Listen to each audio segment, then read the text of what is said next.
네, 지금 저희가 저번에 이어서 바로 또 학습하는데 지금 바로 저희가 그 2-5의 안전 조치에 대해서 안전 조치 의무에 대해서 학습을 했잖아요. 근데 2-6도 개인정보 처리 방침인데 지금 이게 시험 제가 목차를 인덱스를 어떻게 분류했냐면 저는 그 CPPG 시험 범위의 그 항목별로 분류를 했거든요. 그렇게 분류를 하다 보니까 각 항목이 OECD 8원칙에 1원칙, 2원칙, 3원칙 그렇게 들어와가지고 그럼 이렇게 인덱스를 분류하는 게 맞겠다 싶어서 이렇게 했는데 이게 너무 중복이 많네요. 굉장히 중복이 많습니다. 그래서 개인정보 보호법에 대해서 전반적으로 라이프 사이클에 대해서 수집부터 이용, 제공, 파기까지 학습하고 일단 그 외의 것들 학습하고 비식별, 영상물, 법정 대리인, 위탁, 수탁, 제공, 목적의 제공 그렇게 학습을 하는 게 더 나을 것 같다는 생각이 지금 문득 들었습니다. 그래서 이 나머지 지금 이 과목을 일단은 지금 중간에 끊겼기 때문에 이 과목을 일단 완료를 해야 되잖아요. 말씀드렸듯이 지금 이 뒷부분 보니까 다 안전사고 조치예요. 그래서 이거 제가 안전사고 조치 이거는 제가 또 따로 보충 자료로 이것만 안전사고 조치에 대해서만 따로 물론 망법에도 안전사고가 있죠. 그거랑 같이 해서 같이 볼 건데 그거랑 그때랑 이거랑 너무 겹치기 때문에 이거 역시 그냥 쭉 한 번만 훑어보고 넘어가는 식으로 넘어가겠습니다. 지금 저희가 앞에서 본 안전성 업무에 대해서는 이제 공개를 봤잖아요. 그게 지금 여기 있네요. 또 공개의 원칙, OECD 8원칙 공개 원칙 여기 있네요. 그래서 개인정보 처리 방침의 수립 및 공개가 개인정보 보호법에 있는 거고 이건 OECD에 있는 원칙이고 그 OECD 원칙이 개인정보 보호법에 그대로 적용이 되어 있어요. 그래서 이 개인정보 처리 방침은 포커스가 말씀드린 대로 이거죠. 이 용어로 사용하는 거고 이거는 뭐 동의가 아니라 말 그대로 공개하는 겁니다. 공개 원칙이기 때문에. 그래서 공개가 포커스라는 거. 여기 들어가는 항목들은 몇 개 안 돼요. 그러니까 헷갈려 하지 마시고 그냥 암기하시라고 제가 권고 드렸고 어떻게 학습을 해야 될지 너무 중복되는 게 많아서 뭐 보죠. 그래서 뭐 이거는 지금 개국법에 있는 명시고 정보 주체가 요구했을 때 뒷부분하고 또 걸리네요. 정보 주체 요구했을 때 알려야 되는 항목이 또 있거든요. 그거랑 또 상당히 겹치네요. 제가 이 과목이 끝나면은 수집 그리고 목적 내 제공, 목적 외 제공, 파기, 라이프 사이클 한번 다시 정리하고요. 물론 3과목이 라이프 사이클 과목이지만 2과목에 정리하겠습니다. 3과목은 다른 걸 할 거고 2과목에서 아예 그걸 끝내고 보충 자료는 영상물, 비식별, GDPR 그런 거는 3과목에서 다루기가 너무 많기 때문에 보충 자료 따로 올리도록 하겠습니다.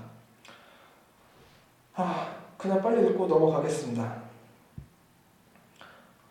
개인정보 수집 출처에 대해서 이거 32조는 공공기관에 한해서입니다. 32조가 1하고 2로 나눠졌고요. 32조 2는 2가 그 인증에 대한 거고 이건 지금 보실 필요 없고 32조 1을 보셔야 돼요. 1을 보시면 이 내용이 있을 겁니다. 출처에 대한 거. 그리고 개인정보 파일 등록 공개. 그래서 정보 주체 1회부터 수집한 개인정보 수집 출처 고지. 이게 아까 그 처리 방침에 있는 내용 그대로예요. 그래서 처리자는 정보주체 이외로 수집한 개인정보 처리할 때 정보주체 요구가 있으면 즉시 다음과 같고 모든 사항을 정보주체에게 알려야 한다. 개인정보 수집 추처, 개인정보 처리 목적, 개인정보 처리 정지를 요구할 권리가 있다는 사실. 이 요구 받았을 때는 즉시가 3일이에요. 그리고 요구를 거부할 수도 있는 사항도 있습니다. 그거 제가 목적 외에 제공할 때 따로 정리를 하도록 하겠습니다. 영상물도 똑같아요. 이때는. 그래서 개인정보에 영상물도 들어가죠. 2등급으로 분류가 되는데 똑같이 되겠고 뭐 정보주체 이외로부터 공개된 정보나 3자 제공을 말하는 거고요. 직접 여기서 뭐 예를 들어서 제공한 정보가 아니라 그거죠. 그 어떤 정보 주체가 여기서 제공한 정보가 있고 제공해서 만들어진 생성 정보가 있잖아요. 그걸 말하는 게 아니라 3자한테 받은 정보, 그거를 정보 주체가 연락을 청구할 때 알려야 되는 항목 3가지가 있죠. 그리고 어떤 자격 조건이 그 사업체라고 표현하겠습니다. 사업체가 어떤 자격 요건이 되면은 부가적으로 더 안내해야 되는 필수 사항이 있고, 근데 제가 분명히 정리했습니다. 어딘가 나올 겁니다. 그때 같이 보시죠. 이 처리 방침의 이 사항도 되었습니다. 정보주체 이외부터 수집한 개인정보, 수집 추적, 고지. 이것도 목적에 제공했을 때, 목적에 수집했을 때, 목적에 3자로부터 정보를 수집했을 때 정보 주체가 요구하면은 알려야 되는 항목 중에 하나입니다. 이것도. 아까 저희가 하지 않았나요, 이거? 이거 제가 아까 했던 것 같은데. 그래서 제가 말씀드렸죠. 어떤 자격 조건이 있다고. 처리자가, 기업체가. 그래서 5만 이상 민감 정보나 고유식별 갖고 있는 정보 처리자죠. 사업자라고 표현했습니다. 정보 처리자 아니면은 100만 명 이상 개인정보를 처리하는 사업자. 그러니까 이 사업자들은 여기 그대로 되었죠. 정보 주체가 요구를 안 하더라도 그 요구하는 연락을 했을 때 안내해야 되는 항목 3가지가 있다고 말씀드렸죠. 굳이 정보 주체가 연락을 요구하지 않아도 의무적으로 알려야 돼요. 그래서 어디서부터 내 정보를 수집을 했는지, 그리고 어떻게 처리할 건지. 그래서 뭐 말 나온 김에 하죠. 뭐 그냥 수집 추처,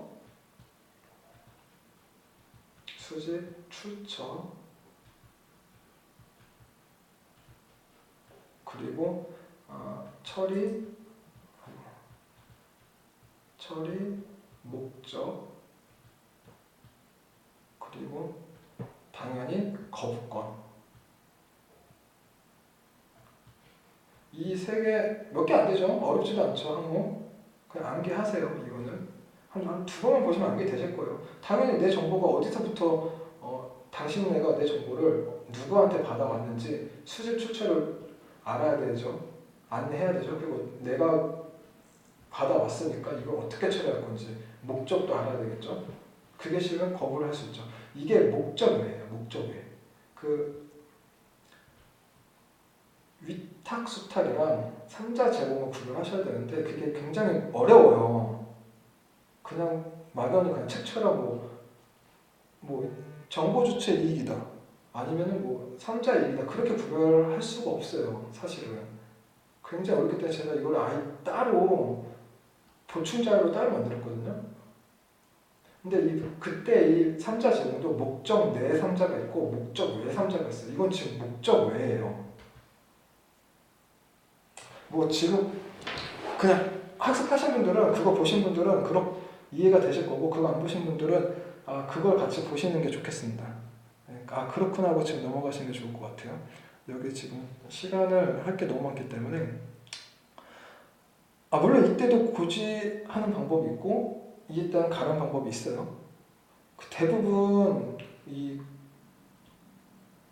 공개죠. 공개 가름은 똑같은 제목으로 지역신문 이상이에요.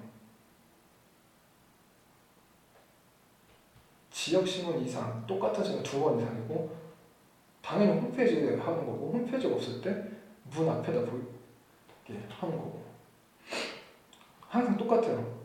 그 뭐 홈페이지 뭐 30일 이상 하는 거.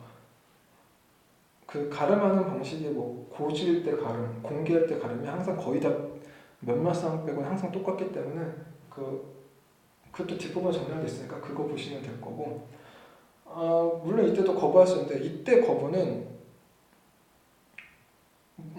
그거죠. 그러니까 그러니까 제3자예요. 제3자한테 부당하게 어떤 신체나 재산적으로 침해가 우려될 때 물론 지금 영상물 안 했죠. 영상물로 제가 빅데이터 많이 이렇게 안내를 드릴 때 어떻게 하냐면은 영상물 파트는 아직 안 올렸습니다. 제가 이거는 언제 올릴 텐데 이거 제가 많은 분들한테 이렇게 안내를 드려요. 어떤 식으로 하냐면 어떤 연예인병이 걸린 사람이 있어요. 자칭 연예인이죠. 혼자 그러니까 연예인 병에 걸린 거예요. 길을 가다가 어느 빌딩 앞에 앉아 있었는데 보니까 CCTV가 있어요. 찍힌 것 같아. 이 A라는 사람이. 그래서 찾아가요. 내 정보를 지우고 싶다. 물론 이때 확인조차 해야 되죠. 되게 많아요. 여러 상황이 되게 많죠. 다 생략하고 말씀드릴게요. 그럼 이때 거부할 수 있는 상황이 있어요. 왜? 그 영상물에는 이 사람 혼자 찍힌 게 아니라 다른 사람도 있잖아요. 물론 엄밀히 따지면은 뭐 그냥 이론상으로만 따지면 다른 사람 다 이렇게 지우고 모자이크 처리하든지 지워가지고 제공할 수 있어요. 근데 굉장히 복잡하거든요. 그래서 거부를 할 수 있죠. 왜냐하면 다른 사람의 침해가 될 수 있기 때문에. 그러니까 제3자로 인해 그러니까 이 신청한 정보, 그러니까 제가 드리는 포커스는 이 정보 주체한테 부당한 이익이 아니라 제3자한테 부당한 이익이 갈까봐 거부를 하는 거예요. 그 말씀을 드리고 싶어서 지금 영상물로 말씀을 드렸는데 뭐 이해는 되셨을 거라고 생각을 합니다. 여기 있네요. 공개 때 대부분 이렇게 암기를 하세요. 공개 가름은 이래요. 똑같은 제목으로. 홈페이지는 30일이에요. 그리고 통지. 어떤 분은 통지랑 고지를 굳이 따지세요. 회원 가입을 하면은 고지가 통지가 되는 거고 회원 가입을 안 한, 그러니까 회원이 아닌 사람한테는 고지를 한다. 회원 가입한 사람한테는 통지를 한다. 이런 식으로 뭐 한데 그렇게까지 의미를 부여하지 마시고 똑같아요. 그냥 통지 고지. 통지 고지일 때는 이런 식으로 공개가 뭐예요? 공개는 말 그대로 안내하는 거예요. 공개한 거예요. 근데 고지는 1대1, 1대1 안내하는 거예요. 동의는 세부적으로 피드백을 받아오는 거죠. 구별하셔야 됩니다. 그래서 동의는 굉장히 쉬워요. 피드백을 받아오는 거니까. 근데 통지 고지를 좀 많이 헷갈려 하시는 분이 있는데 이 두 가지만 구별만 하시면 돼요. 그래서 가름 방식이 이 두 가지로 되어 있다. 공개할 때 가름, 고지일 때 가름. 영상물도 똑같습니다. 그래서 특히 영상물일 때 지금 물론 영상물이 아니지만 자꾸 영상물 얘기를 제가 드리지만 어떤 장소 특성, 뭐 산이나 뭐 고속도로 이제 속도 속도 카메라 과징금 내려고 찍는 카메라 안내판 없죠. 대신 뭐 홈페이지에 가름하죠. 안내판은 의무사항이지만 그런 것도 있고, 뭐 아니면 홈페이지가 없다면 뭐 사업장 문 앞에다가 잘 보이는 곳에 가게 앞에다 이렇게 게시를 하던가, 아니면 관보가 뭐예요? 공공기관이에요. 공공기관의 관이라고 하잖아요. 그래서 공공기관에서 나오는 어떤 소식지, 그걸 관보라고 하는 거예요. 그래서 관보가 나오면 공공기관이에요. 그냥 뭐 공공기관 관보로 인해서 고지하고, 이런 식으로 구별할 수 있다는 거.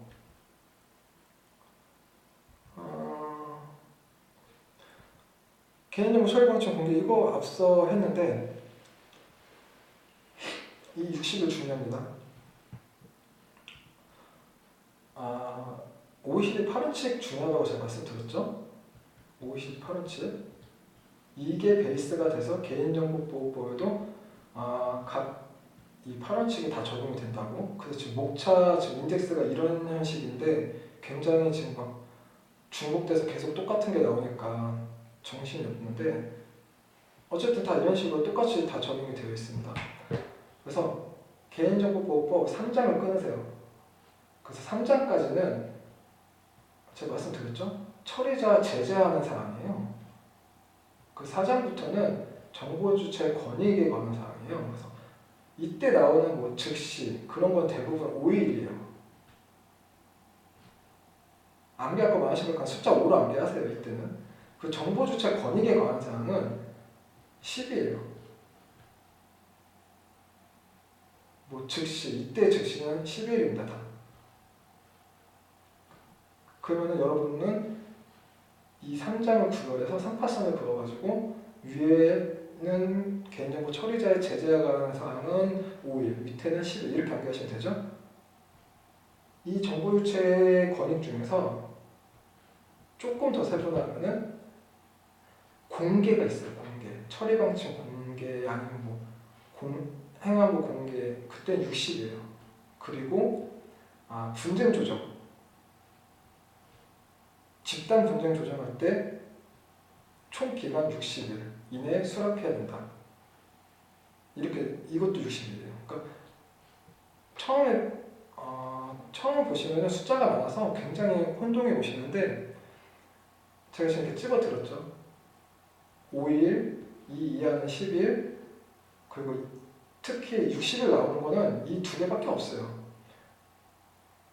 이 공개, 처리방침 어떤 거를 공개를 할 때는 60일, 그리고 분쟁 조정에서 또 60일. 뭐 그 외에는 뭐 다른 숫자니까 그건 따로 암기하시면 되고. 개인정보 32조. 개인정보 등록 파일 공개. 등록. 이거 말씀드렸죠, 앞에서. 공공기관이에요. 자세히 보시면 글씨가 조금해서 안 보이실 텐데 공공기관입니다. 매년 3월 행안부한테 등록을 합니다. 이 파일을. 똑같이 말씀드렸던 것 같아요. 이때 3자. 이거죠, 이거. 네, 이게 3자. 이거 3자 제공. 3자 제공이 있으면 3자 제공도 포함해서, 위탁은 아니라고 말씀드렸고요. 그리고 마찬가지로 공개는 60일입니다. 이게 포커스예요. 그 나머지 항목, 이거 동의받는 항목이죠. 보유 기간, 그리고 항목 있고, 목적 있고, 개인정보가 아니라 개인정보 파일이라고 했죠, 제가. 그 파일 이름이 중요한 거고. 암기 쉽죠? 이렇게 암기하시면 돼요. 몇 개 없어요, 오히려. 이런 건 구별하셔야 된다. 특히 여기서 무조건 한 문제 나오실 거예요. 개인정보 파일의 등록 및 공개, 개인정보 처리 방침이죠. 개인정보 처리 방침에 안내를 해야 되죠. 공개를 해야 되죠. 이때는 3자도 있고 위탁도 있습니다. 그래서 대부분 이 위탁을, 여기도 당연히 위탁이 있는 거라고 생각을 하시는데, 엄연히 의미가 다른 거니까 그냥 눈에 많이 보였으니까 당연히 눈에 익었던 게 맞겠지 하고 패스하고 엉뚱한 걸 고르시는데, 그건 잘못된 거고, 이 주어를 보시면 전혀 다른 주어입니다. 이거는. 이 주어 자체가. 그러니까 이거는 당연히 구별하시고 처리 방식은 말 그대로 다 나오는 거예요. 어떻게 처리해서 어떻게 완전 조치하고 언제 파기할 거고 만약에 유출이 됐을 때 어떤 식으로 피해자한테 구제할 수 있는 사항을 안내하고 신고 기간 안내하고 그거죠. 그 내부 관리 계획은 이름을 바꿔도 되지만 개인정보 처리 방식을 바꾸면 안 된다고 말씀드렸어요. 이거는 그 항목들이고 제가 각 조항 찾은 거고요. 정보 주체 권리로 넘어가겠습니다. 여기는 58원칙에 7원칙이네요. 개인 참가의 원칙. 그래서 몇 장이더라? 그 정보 주체 권리 부분 있었죠? 3장이었나? 정보 주체 권리 부분에 그걸 조금 더 디테일하게 볼 거예요. 여기서는. 여기 있네. 정보 주체 권리 5장으로 제가 이렇게 표시했네요. 네. 그래서 뭐 보시면 개보법 4조 정보 주체 권리에 대한 권리를 이미 안내하고 시작된 자기결정권. 개인정보 자기결정권 있다고 말씀드렸죠? 그거고 먼저 용어를 다시 한번 짚고 넘어갈게요. 앞서 그 행안부에 등록하는 개인정보 파일이 있다고 했죠. 자, 그럼 이번에는 개인정보 처리에 대해서 용어를 보고 이렇게 개인정보 처리가 뭐냐면 수집부터 이용, 파기까지죠. 수집, 이용, 제공, 파기까지인데 몇 개가 더 붙어 있죠. 가공하고 편집하고 검색하고 이게 다 개인정보 처리예요. 이게. 특히 연계랑 저장 유의 깊게 보세요. 연계하는 것도 처리가 되는 거예요. 저장도 당연히 처리죠. 개인정보 저장했는데 이게 단순 저장인데 처리로 보냐? 그럼 처리자가 되는 거네? 네, 처리자 맞습니다. 제가 이거를 용어를 왜 보라고 말씀드렸냐면은 네, 일단 보시죠. 일단 보시면 맨 앞에 제가 자기결정권이 있다고 했죠. 자, 그럼 자기결정권이랑 개인정보 처리를 제가 왜 안내를 드렸나 보시죠. 먼저 정보주체 권리 이건 반드시 알고 계셔야 돼요. 프라이버시도 나오죠. 프라이버시를 베이스가 돼서 OECD도 됐고 OECD가 베이스가 돼서 개인정보 됐고 이건 반드시 아셔야 돼요. 이거는 뭐 몇 개 안 되잖아요. 암기하세요. 자, 개인정보보호법 5장입니다. 5장. 정보주체 권리보장. 그래서 개인정보 열람인데 먼저 첫 번째 그대로 있어요. 첫 번째 개인정보 항목하고 내용. 두 번째 개인정보 수집. 세 번째 개인정보 보유 및 이용 기간. 네 번째 3자 제공했을 때 그 현황. 그 다섯 번째 개인정보 처리에 대한 동의한 사실. 이 부분을 정보 주체는 열람을 할 수 있어요. 그 추가적으로 제가 아까 거부할 수 있다고 했죠. 거부권이 있다고. 추가적으로 정보 주체가 이렇게 열람을 요청하면 영상물도 마찬가지예요. 이 부분은 영상물 때도 다시 한번 다룰 겁니다. 제가 굉장히 중요해서 열람을 했을 때 이 열람한 사람이 본인인지 대리인인지 확인을 해야 되죠. 주로 뭘로 해요? 신분증으로 확인을 해요.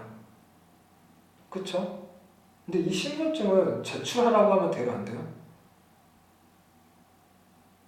신분증에 뭐가 있죠? 여러분? 주민등록번호가 있죠. 앞서 배운 거 기억나세요? 주민등록번호는 고요식별 번호 중에서 따로 관리를 해요. 왜? 법정주의로 관리를 하죠. 그래서 신분증으로 본인 확인을 하는 거지 제출하는 건 아니에요. 제출하면은 제출 받아서 이걸로 뭘 기록할 수도 있고 안 되죠. 본인이 맞나 확인하는 절차일 뿐이에요. 그래서 처리자는 이렇게 요구가 왔을 때 거부할 수 있다고 말씀드렸어요. 자, 그러면 거부했을 때 거부할 수 있는 사항을 보세요. 언제? 이때죠.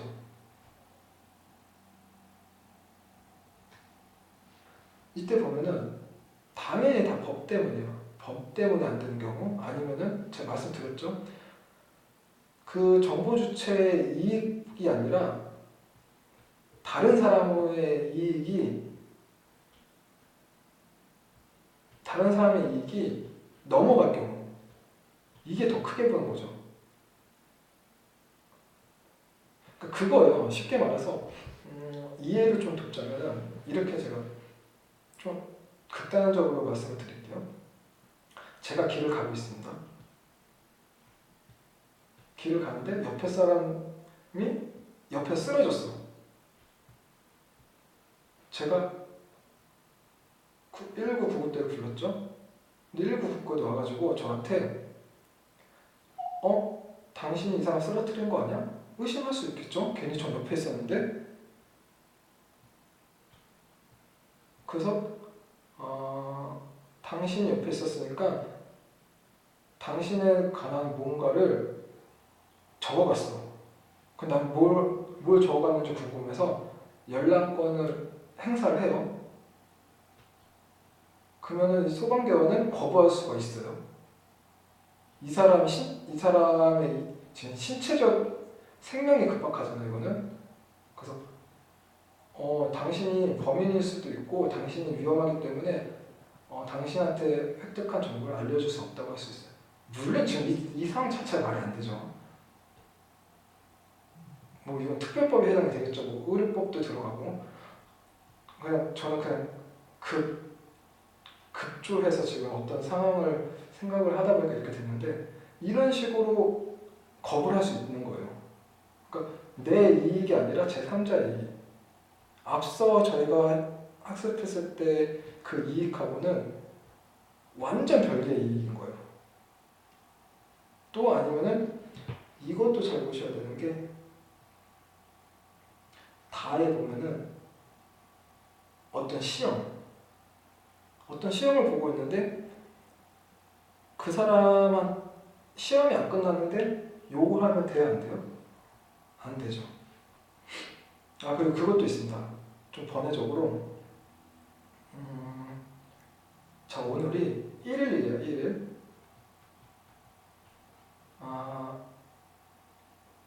자격증 시험이 10일이었어요. 제가 5일날 내 개인정보에 획득한 사용하는 기록을 열람을 신청했어요. 그러면 여기 지금 다가 여기 시험이죠. 당신은 지금 처리자가 당신은 지금 시험 중이라서 열람을 할 수 없습니다 하고 반드시 통지를 해야 돼요. 통지 뭐였죠? 굳이 1대1로 안내를 해야 돼요. 안내할 때도 문자 안 되죠. 문자는 이 사람이 받았나 안 받았나 확인이 안 돼요. 증거 자체가 안 돼요. 증적으로 활용도 못하는 거고 당연히 말도 안 되는 거고. 뭐 이메일 확인 가능하죠. 아니면 직접적으로 전화하거나 그런 게 고지죠. 물론 그건 고지 앞서 제가 하지 않았나요? 고지에 대해서 일과목에서 고지에 대해서 구를 했던 건 아무튼 그게 아니라, 자, 그러면 당신은 아직 시험 중이라서 지금 확인을 못해 드리겠습니다 하고 안내를 했어요. 근데 이 시험 결과 발표가 지났어요. 10일? 20일이라고 칩시다. 자, 그 20일이 됐을 때 다시 안내를 해야 돼요. 당신 정보 이제 이 기간이 그 열람 제한했던 기간이 끝났으니까 지금 열람할 수 있다고 열람하겠습니다 하고 안내를 할 수 있어요. 지금 이게 지금 머릿속에 들어오시나요? 지금 여기 있는 내용을 글을 읽으시면 힘드실까봐 지금 이렇게 하나의 시나리오를 표현했습니다. 그래서 이 사유가 지나면은 안내를 해가지고 알려야 돼요. 개인정보 정정 삭제 36조입니다. 정부 주체가 개인정보 정정 삭제를 요구서를 제출을 해요. 그러니까 파기죠. 파기할 때도 아마 이거를 했을 거예요. 했는지 안 했는지 기억도 안 나는데 워낙 오래돼요. 안 했으면 제가 파기 정리할 때 같이 하겠습니다. 처리자가 정부 주체가 연락권이나 정정이나 변경이나 삭제를 요청했어요. 거부할 수도 있어요. 거부는 뭐 아까 말씀드린 다 대부분 법적인 거나 아니면 그 3자 이익이 우선할 때고 급박한 경우고 만약에 어떤 다른 법령에서 파기 기간이 명시가 되어 있으면 그 기간을 따라가는 게 맞는 거고 그렇죠? 자 확인해가지고 만약에 이 사람이 정당하게 신청을 했어요. 그럼 요거 받은 날 며칠까지겠어요? 제가 정보주체 권익은 10일이라고 했죠. 10일 이내 뭐 삭제 요청해서 10일 이내 삭제를 해야 돼요. 그런 다음 안내를 해야 되죠. 피드백을 줘야 돼요. 우리의 당신 요청대로 삭제를 했습니다. 그래서 그 결과를 안내를 해야 돼요. 그래서 처리자 같은 경우는 이 결과에 대한 것도 열람권, 열람대장 뭐 아니면은 요청권 이거 대장을 만들어서 기록을 하시고 제공했을 때 제공한 방법도 추가적으로 그 근거를 만드시는 게 합당한 거고요. 파기할 때는 파기 절차도 있지만 그 처리 방치 개인정보 표준 지침이죠. 표준 지침에도 파기 대장을 하라고 명시가 돼서 파기 대장이 법하고 시행령이 안 나오니까 파기 대장을 안 해도 된다고 생각하시는 분들이 많은데 파기 대장 의무사항입니다. 왜냐하면은 그 고시가 법령으로 위임을 받았기 때문에 이 자체가 법적인 효력을 갖고 있는 거죠. 이 고시 자체가. 그래서 파기 대장에 대한 등재도 되어 있습니다. 별표 서식 4호인가 5호에 등재가 있어요. 파기 대장. 아무튼 이걸 받으셔가지고 파기 대장도 보관을 하셔야 되고 뭐 아무튼 그렇다는 겁니다. 특히 처리자분들 몇몇 군데 가면은 매뉴얼에 분명히 서식이 있음에도 불구하고 그 서식이 있는지도 모르는 몇 군데 고객사가 있더라고요. 그래서 그 혹시 지금 CPPG 공부하시는 분들은 나중에 이 개인정보 담당을 맡으셨을 때 뭐 그런 실수를 안 하시길 바라는 마음에서 말씀을 드렸고요. 37조는 처리 정지입니다. 처리 정지는 개보법에만 있습니다. 이거는 개보법에만 있습니다. 이거 어떻게 알려드리냐면 15조가 개인정보 수집이죠. 그래서 15조를 보시면은 개인정보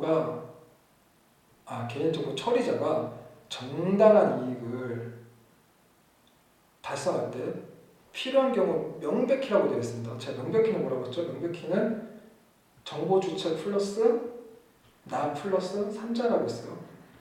나의 이익도 되지만 3자의 이익도 된다고. 자, 이때 권리보다 우선하는 경우예요. 우선하는 경우는 처리자가 정당하게 15조 보고 올까요? 기억나시나요? 어떤 정당한 이익이 있을 때 합법적인 그러니까 처리자의 이익을 정보 주체 이익을 넘어가지 않는 범위에서 이 처리자가 동의 없이 사용을 할 수가 있습니다. 이해되시죠? 일자, 뭐 이자든 3자든 이자. 그러니까 정당한 서비스를 했을 때,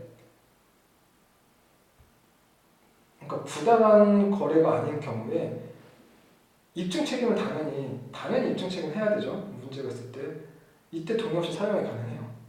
제가 그때 그렇게 안내를 드렸을 거예요. 제 기억 속에는 아마 유일하게 처리자를 보호해주는 조항이라고. 이게 뭐냐면 진상 손님, 그러니까 속된 말로 진상 손님을 방지할 수 있는 조항이라고. 그때 제가 그렇게 안내를 드렸어요. 그래서 이 조항은 그때 그 조항은 수집이잖아요. 그러면은 이거는 처리 정지예요. 삭제가 아니라 처리 정지예요.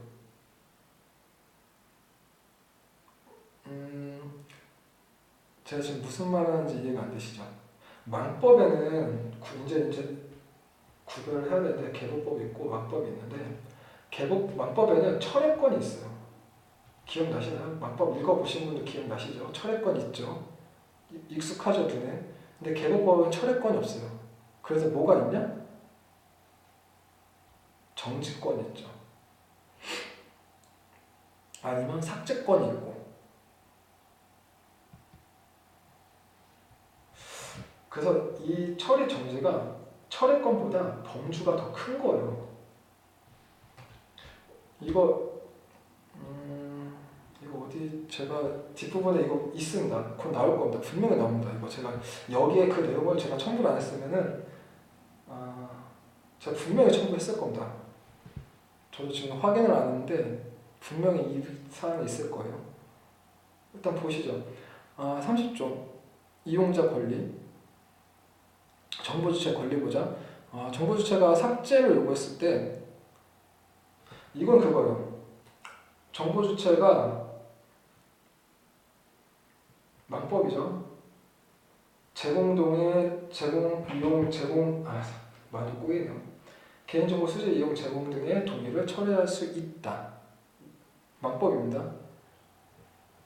그래서 이 형광펜으로 칠해놨죠.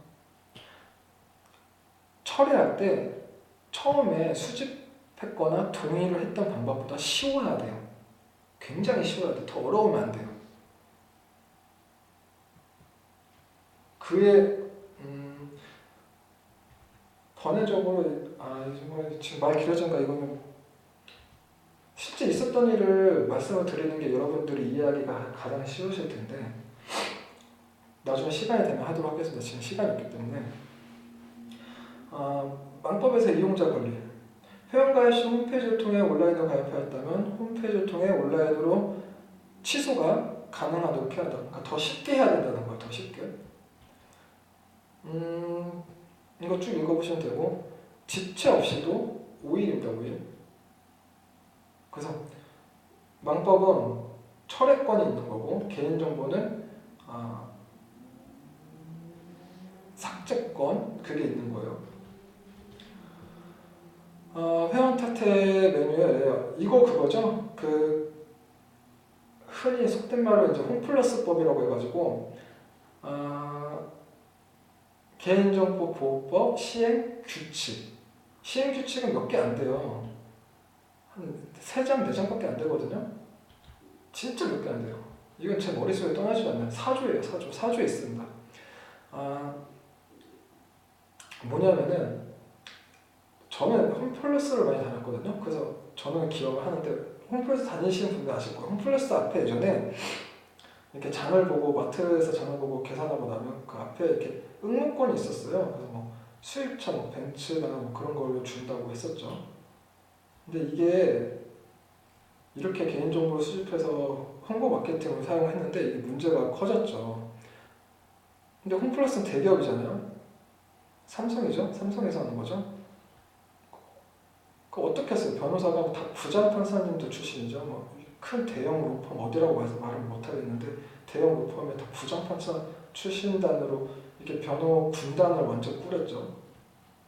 그 이 재판 누가 봐도 명백히 홈플러스가 패소할 수 없는 상황이 있는데 그렇게 재판을 진행하다가 검사가 1mm 크기로 글씨를 쓴 다음 검사석에서 판사님한테 판사님 이 글씨 한번 읽어보실래요? 하니까 판사님이 못 읽어요. 1mm 글씨를 저는 1m 앞에서도 못 읽을 것 같은데요. 당연히 못 밀죠. 그래서 이 검사의 이 재치로 이 변호인 군단이 무너졌죠.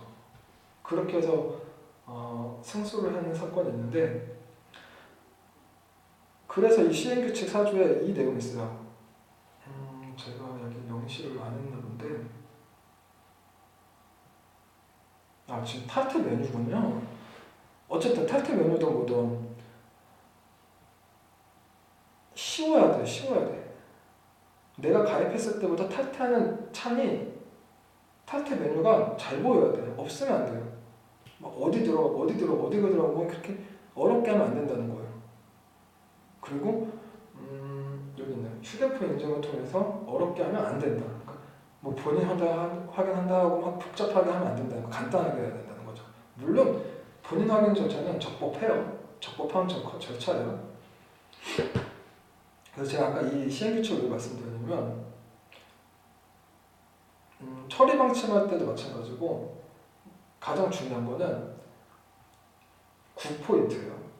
9포인트 또는 밑줄 또는 볼트체. 볼트체가 뭐냐면, 여러분 뭐 워드나 워드나 한글에서 그 글씨 굵게 하는 거 있잖아요. 그게 볼트예요. 볼트체, 또 뭐가 다른 색상, 밑줄, 9포인트 중에 한 가지 이상, 말씀드렸죠. 법은 최소한의 조건이라고. 한 개 이상은 해야 돼요. 한눈에 보이게 해서 다른 글자 크기보다 20% 이상 크게 잘 보이게, 서면 종이, 특히 서면 종이일 때, 그러니까 종이일 때도 이렇게 표시하라는 거예요. 그래서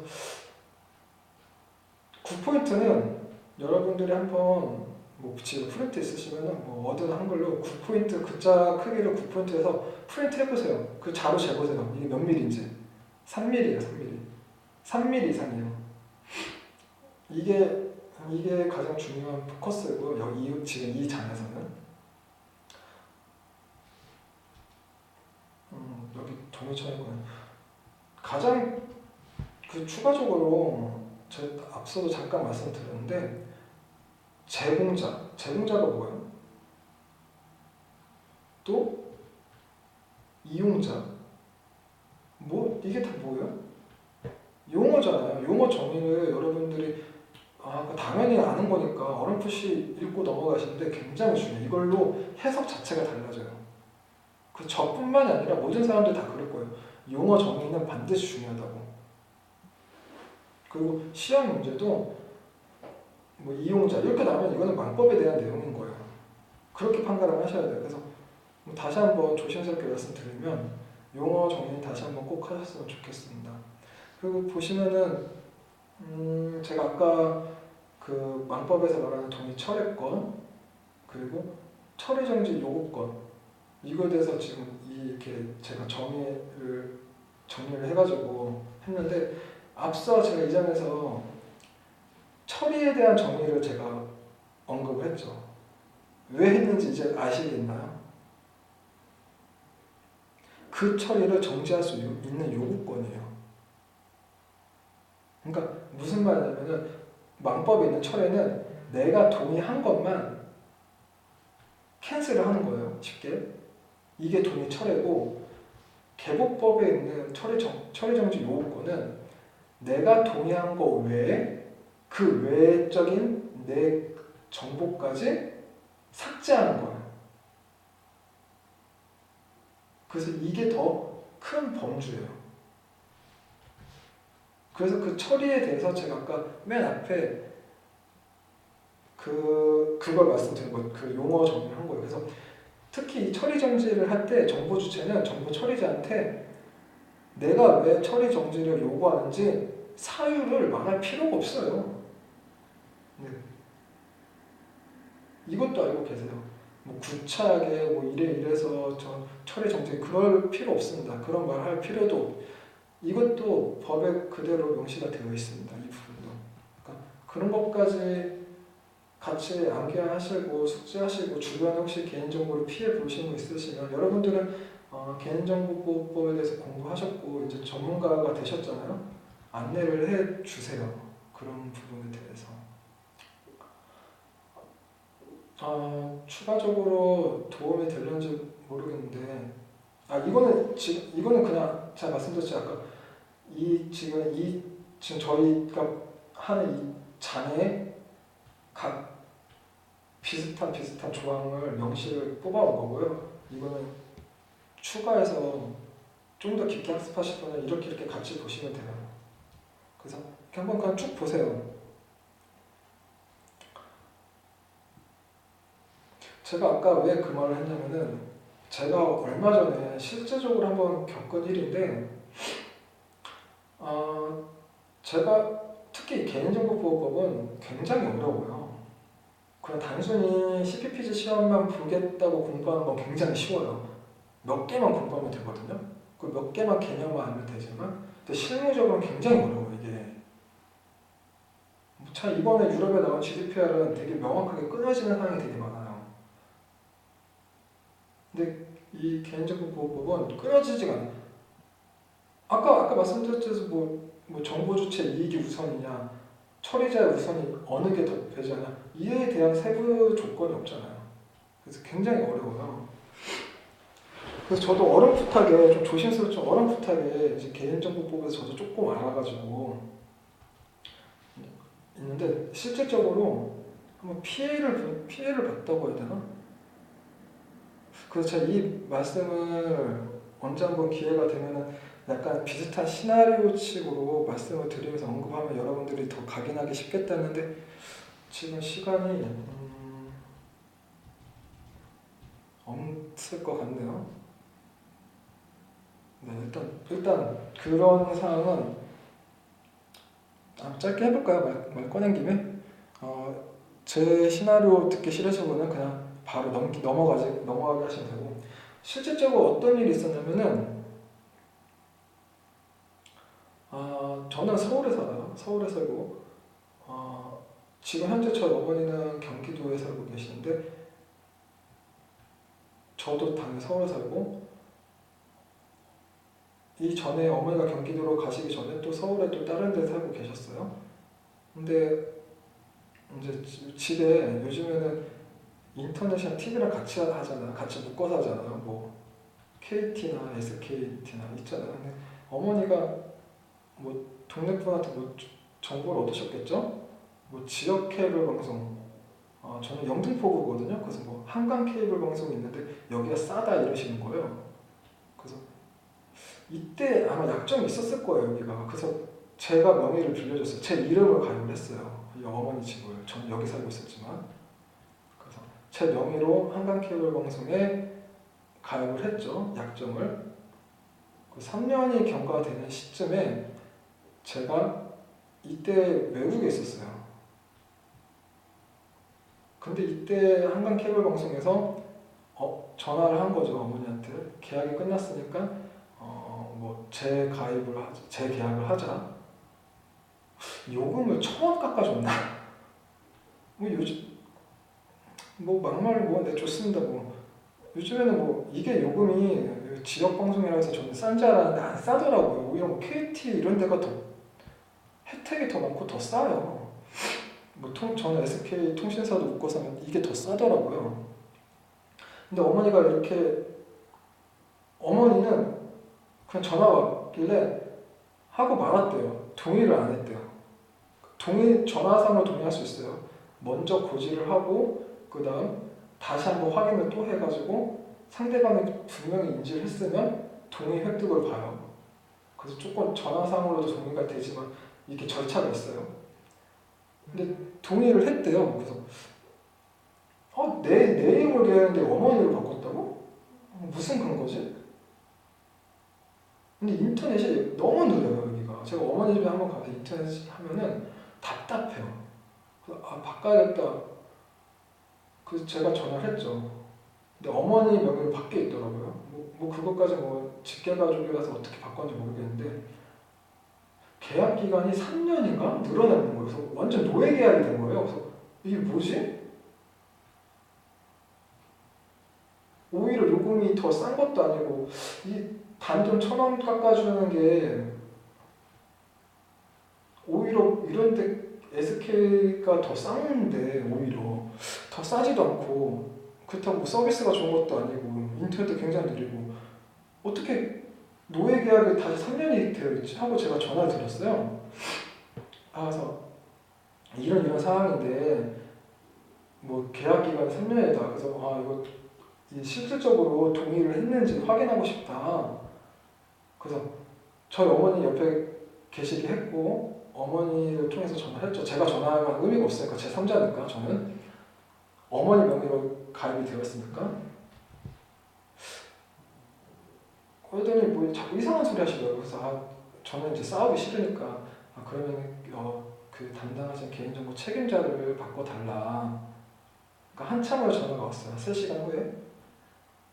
그래서 개인정보 책임자세요? 그러니까 책임자네. 왜냐면 전 처음부터 이렇게 싸우기 싫어가지고 바로 책임자한테 말씀을 드리려고 했거든요.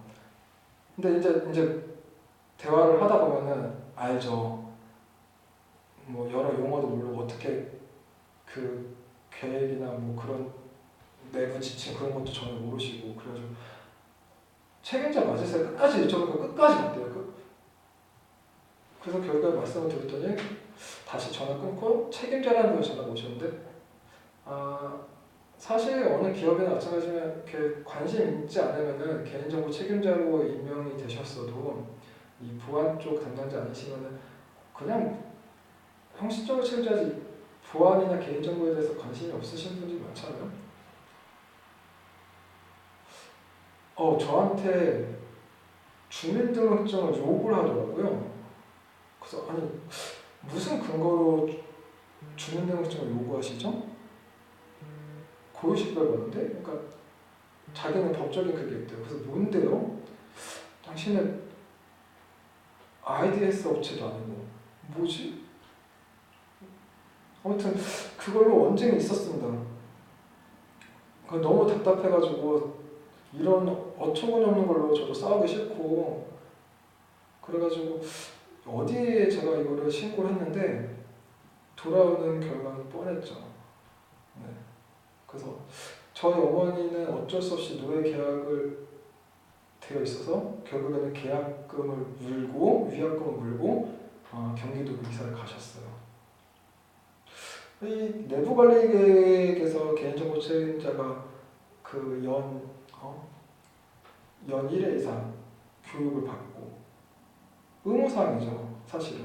그 여태까지 이 조금 아무리 뭐 SK나 KT 이런 데보다 작은 기업이지만 작은 기업이 아니죠. 아무튼 근데 정작 이거를 제가 뭐 이렇게 자꾸 고유식별 번호를 본인 확인으로 하는 거는 말씀드렸죠 앞에. 본인 확인으로 할 수 있어요. 주민등록번호. 근데 제출은 안 돼요. 법령에 의해서만 됩니다. 조금 어이가 없었어요. 그때 이렇게 공공기관에 신고했는데 답변도 와서 아주 우리나라 개인정보는 이게 아주 형식상이구나 이렇게 여러분들이 이제 전문가가 되셔가지고 각 기업에 계시던 새로 학생분들 취업하셔서 기업에 가시면 정말 그냥 단순하게 생계를 위해서 직장을 구하는 것도 좋겠지만 조금 이 개인정보에 대한 사명을 좀 많이 가지셨으면 하는 바람입니다. 그래서 법은 이렇지만 아직까지도 안 먹히는 부분이 그나마 저는 개인정보 보호법을 조금 공부를 했는데도 그렇게 나오니까 뭐 더 이상 뭐 어떻게 할 수가 없더라고요. 근데 아무것도 모르는 이 개인정보에 대해서 아무것도 모르는 분들은 더 하시겠죠. 네. 결국에는 뭐 위약금까지 다 물었습니다. 사실 이 처음 계약자가 저면은 저를 통해서 해야 되는 게 맞죠. 그 자체로 잘못된 거고 동의를 받은 것도 잘못된 거고 동의했던 항목도 잘못됐고 동의했을 때 열람권을 요청했는데 열람을 해주지도 않고 고유식별을 팩스로 보내라고 하고, 그 내가 그 보내면 그 팩스를 누가 보냐? 당신이 바로 받냐? 아니면 밑에 사람이 보냐? 팩스기가 당신 방에 있냐? 어느 공용으로 쓰냐? 공용으로 쓰잖아 대부분. 말도 안 되는 일이 생겼죠. 뭐 이야기가 잠깐 샜는데 좀 이해 가시나요? 제가 이렇게 시나리오를 말씀드렸는데, 여기서 가장 중요한 거는 열람을 요청했을 때 그 기업은 거부할 사항이 아니었죠. 정보 주체가 합당하게 요구를 했으니까. 그럼 본인 확인하는 거 좋아요. 신분증 요구할 수 있어요. 근데 그걸 팩스로 요구했죠. 제출이 아니죠. 그냥 확인만 하는 거죠.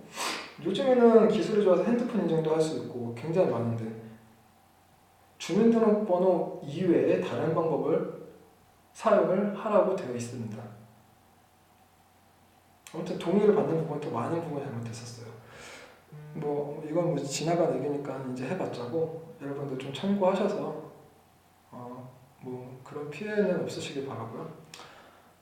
그래서 이건 이렇게 보시면은 개국법 왕법, 아까 이 앞에 이렇게 제가 구별했듯이 그냥 이렇게 각 조항, 제가 찾은 조항을 캡처해서 다 붙였어요. 한번 보시라고.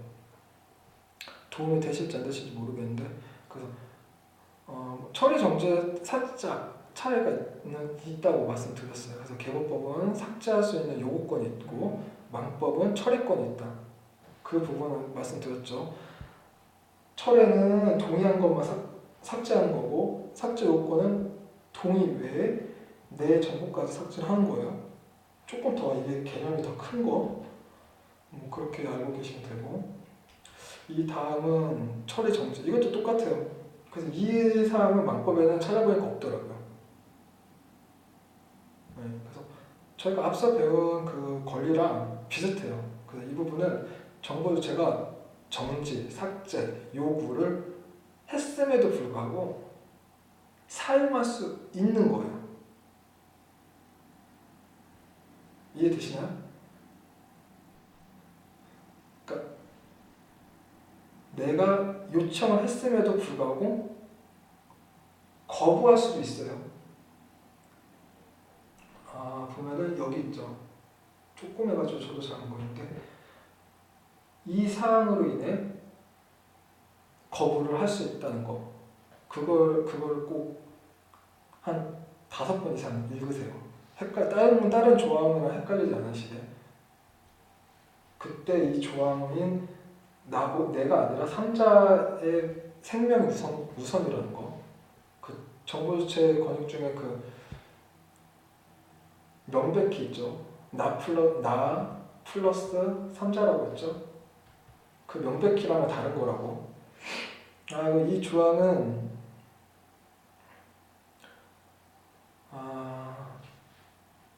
이거 제가 구체적으로 했을 거예요.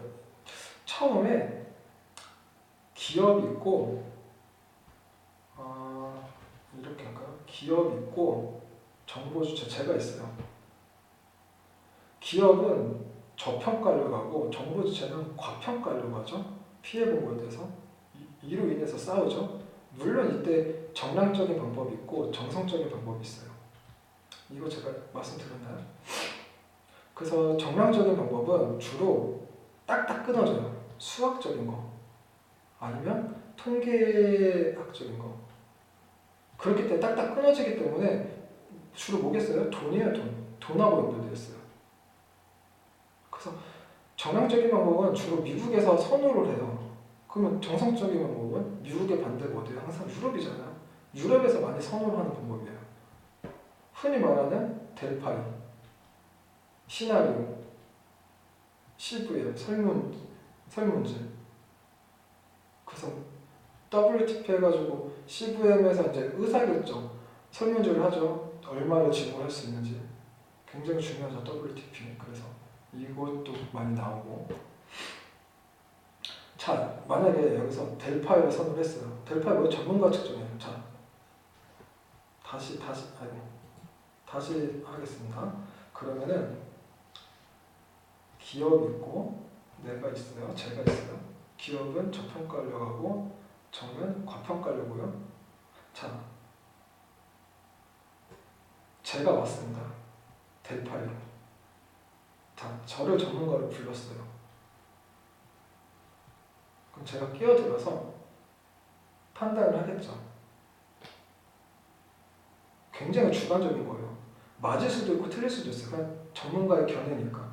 물론 지금 정상적인 방법의 장단점, 정상적인 방법의 장단점을 하는 게 아니죠. 이해만 하세요. 자, 제가 델파이로. 이러니까 당신이 잘못한 게 더 크고 그러니까 뭐 얼마를 배상한 게 적혀다. 왜? 제 맘이죠. 여기서 저를 불렀잖아요. 나를 전문가라고 불러왔잖아요. 나는 델파이 방법으로 내 주관적으로 멋대로 제 멋대로 판단을 했어요. 그쵸? 이렇게 판단하는 게 전문가고 전문가 델파이 방법이고 이렇게 해서도 해결이 안 나요. 자, 기업 자, 저평가 과평가 서로 싸워요. 어떻게요? 아까 델파이 방법으로 한다고 그랬죠. 주관적인 방법. 근데 이번에는 이렇게 해보죠. 여기 분쟁조정위원회가 있어요. 여기다 헬프를 쳐요. 자, 얘가 정보주체가 얘가 헬프를 쳐요.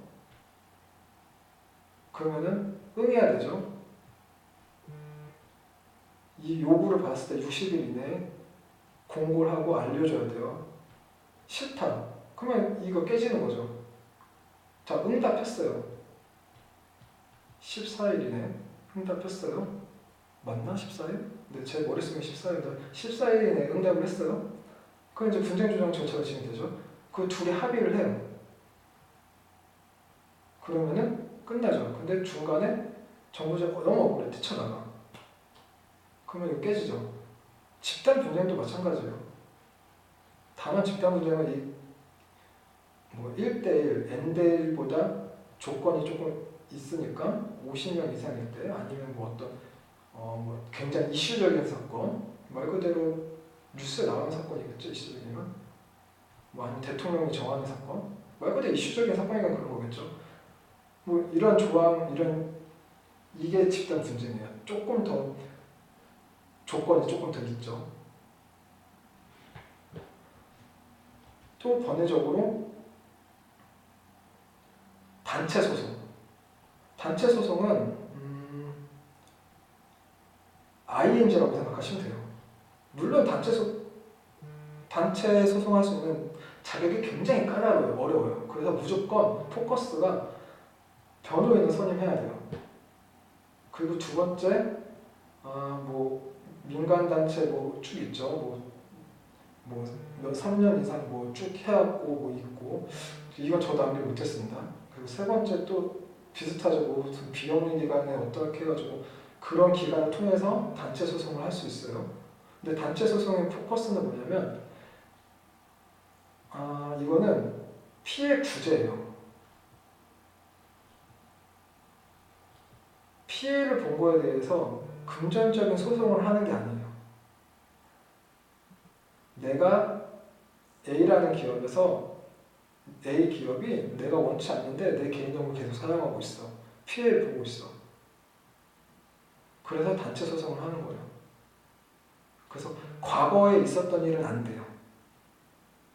지금, 과거부터 지금까지든 지금이든. 그래서 제가 ING라고 말씀드리는 거예요. 이게 단체 소송이에요. 이게 좀 많이 헷갈리시는 것 같아서 다시 정리해드렸는데 이거. 그래서 단체 소송의 포커스는 피해를 구제하는 거지 보상을 받는 손배의 소송이 아니라는 거. 그리고 이 개인정보에서는 피해를 구제하는 방법 중에서 여러 방법이 소송을 해서 민간으로 하는 방법도 있지만 보면은 좀 세부적으로 크게 봐야 되는 게 맞죠. 법정 손해배상이 있고 징벌적 손해배상이 있어요. 무슨 말이냐면 이거 제가 늘 이거 제가 오프라인에서 설명을 많이 해서 그런가? 이거 녹음한 것 같은데. 뭐 또 하죠 뭐. 들으신 분은 그냥 넘기세요. 저는 했는지 안 했는지 기억도 안 나네요. 항상 똑같이 설명해요. 이렇게 하죠 뭐. 통신사라고 할게요. 뭐 KT 많이 쓰시면 KT. KT가 침해 사건을 당했어요. 침해 사건이라고 할게요.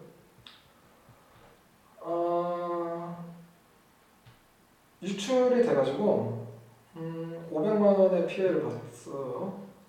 개인정보가 유출이 돼가지고 실질적으로 임꺽정은 손해를 본 게 없어요. 법정 손해배상은 뭐냐면 300만 원까지 피해를 보상을 해줘요. 그러니까 이런 거죠. 임꺽정한테 우리가 이번에 침해 사건이 났는데 죄송합니다. 그래서 뭐 보상을 하겠습니다. 저희가 지금 뭐 나온 금액이 한정되어 있다 보니까 뭐 50만 원까지 드릴 수 있습니다. 뭐 이렇게 해서 합의를 보겠죠. 이게 법정 손해배상이에요. 그래서 엄밀히 피해 본 거를 정보 주체가 입증 책임을 해야 되지만 면제할 수 있는 거예요. 자 그러면 홍길동은 500만 원 손해봤는데 이제 KT 직원 나가죠. 죄송합니다. 어떡해요.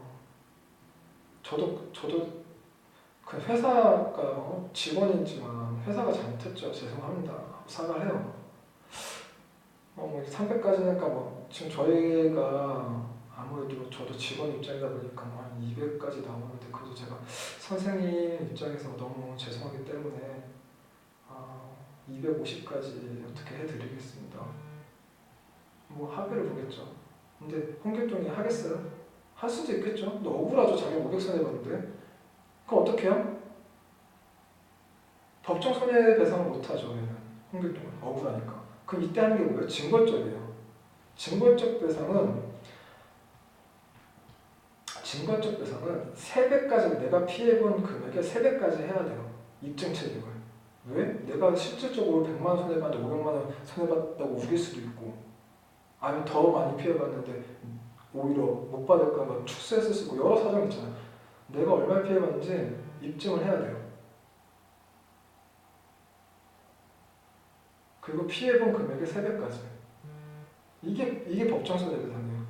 그래서 징벌적하고 이게 징벌적이에요. 그래서 법정하고 징벌적하고 좀 구별을 하셨으면 좋겠어요. 그래서 늘 제가 이렇게 표를 이렇게 그리면은 전 항상 왼쪽에 굉장히 중요한 거 그려요. 그쵸? 쭉 보시면 그랬을 거예요. 저는 왼쪽에 굉장히 중요한 걸 그리고 오른쪽에는 그러니까 비교할 건데 같이 비교할 것 중에 좀 우선순위 낮은 거. 그래서 왼쪽을 외워요. 뭐 이게 도움이 되실지 모르겠는데 어쨌든 이 지금 아까 이 조항 법정 손해배상 이걸 보고 제가 생각이 나서 이거를 지금 제가 설명을 들었는지 안 들었는지 기억이 안 나가지고 다시 또 한번 설명드렸는데 앞에 그 내부관리계획의 개인정보 처리 방침도 수립할 때도 마찬가지고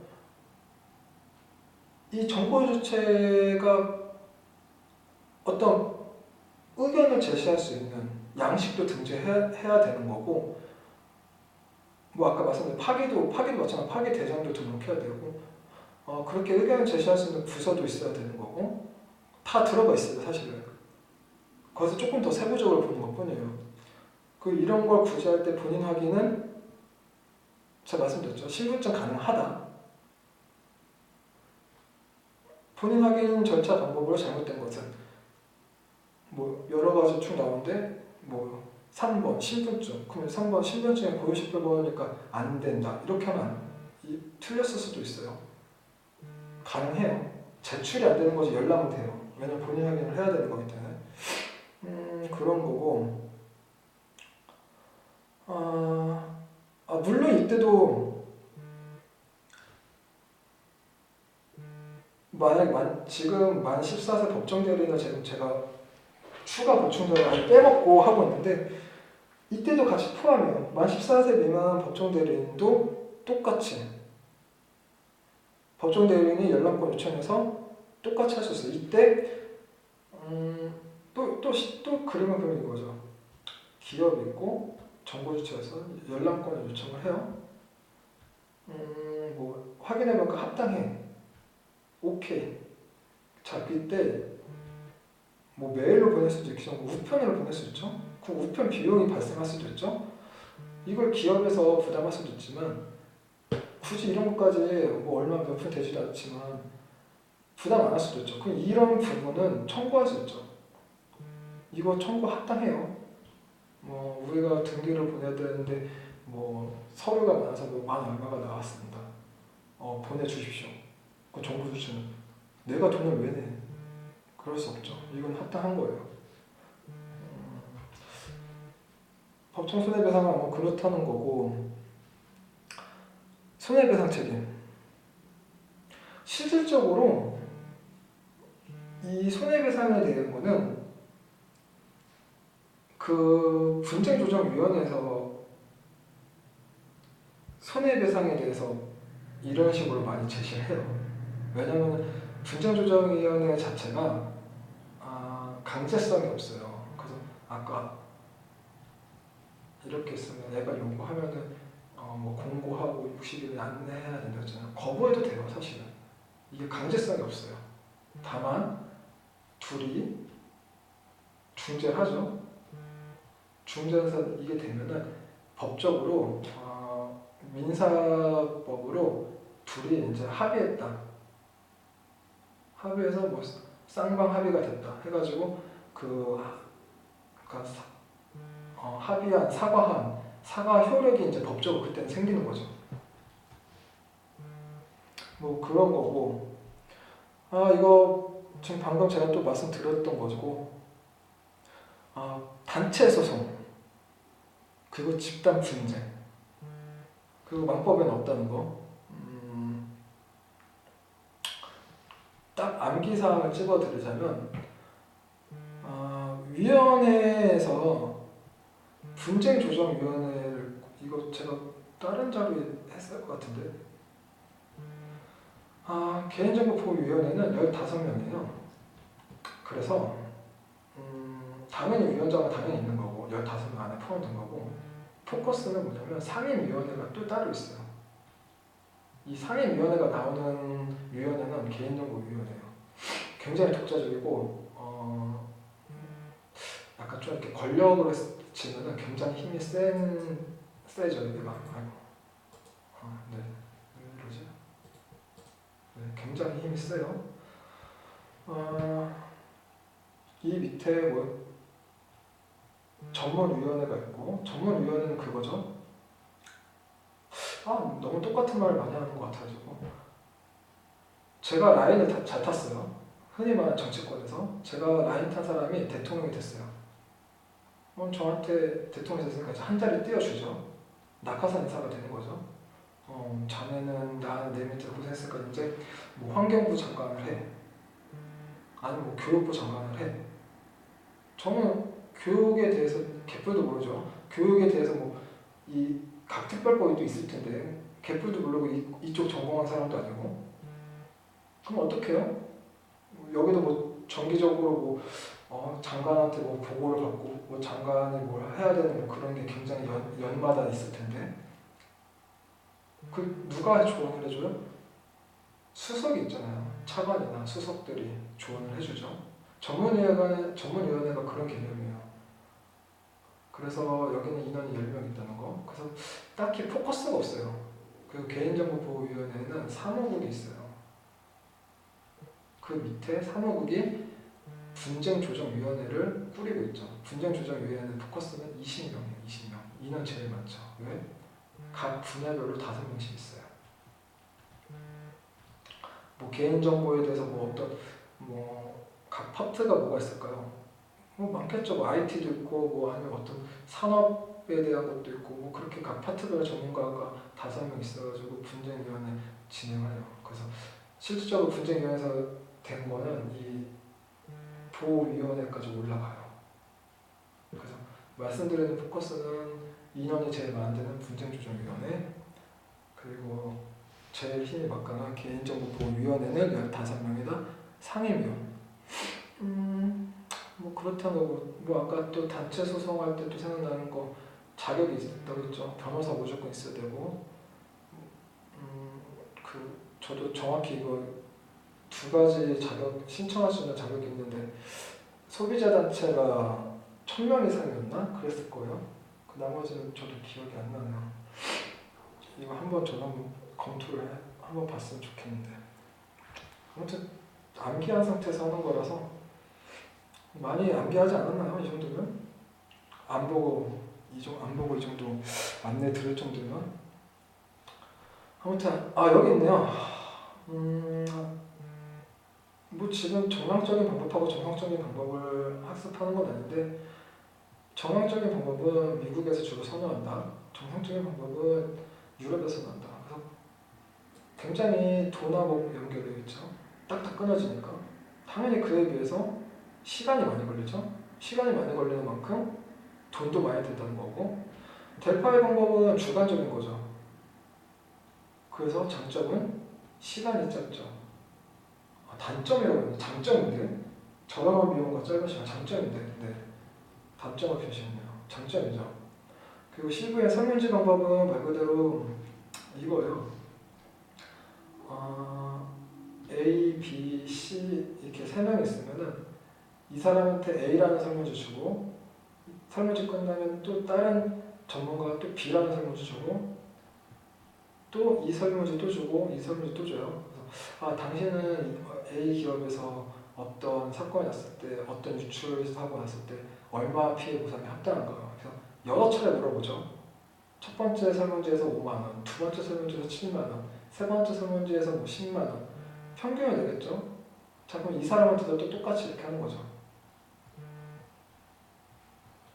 이게 C부의 설문 방지예요. 그래서 양품법이죠. 양품법을 굉장히 이게 시험 문제에 좀 많이 나오는 것 같더라고요. 아무튼 뭐 지금 그게 중요한 게 아니라 제가 이거를 이 장단점 따지고 뭐 그걸 말하려는 게 아니라 이거는 정상적하고 정상적은 암기를 하세요. 이건 보안 기사에서도 나오는 거고 그래서 저는 항상 왼쪽에다 중요한 걸 둔다고 말씀드렸어요.